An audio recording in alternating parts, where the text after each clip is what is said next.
Hi friends, 5 நிமிஷத்தில் சட்னி பண்ணக்கூடிய ஒரு ஸ்வீட் ரெசிபி தான் பார்க்க போகிறோம்.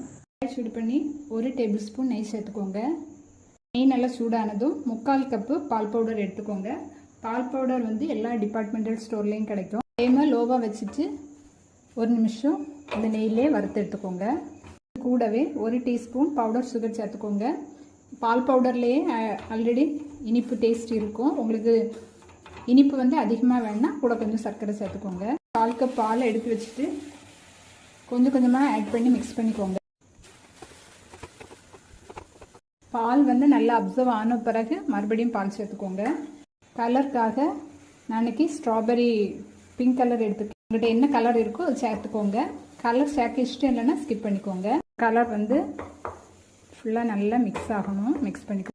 பாலை நீங்கள் கொஞ்சம் கொஞ்சமாக சேர்த்து மிக்ஸ் பண்ணும்போது தான் அந்த ஸ்வீட் வந்து நல்லா சாஃப்டாக கிடைக்கும். இந்த மாதிரி பாத்திரத்தில் ஒட்டாமல் நல்லா திரண்டு வரும்போது ஸ்டவ் ஆஃப் பண்ணிவிட்டு இதை நல்லா ஆற விட்டுருங்க. ஆறிட்டு ஷேப் வேணுமோ அந்த ஷேப்புக்கு உருட்டி எடுத்துக்கோங்க. நீங்களும் இந்த ஈஸியான ஸ்வீட்டை ட்ரை பண்ணி பாருங்கள். இந்த வீடியோ உங்களுக்கு பிடிச்சா லைக் பண்ணி நம்ம சேனலையும் சப்ஸ்கிரைப் பண்ண மறக்காதீங்க. தேங்க்ஸ் ஃபார் வாட்சிங்.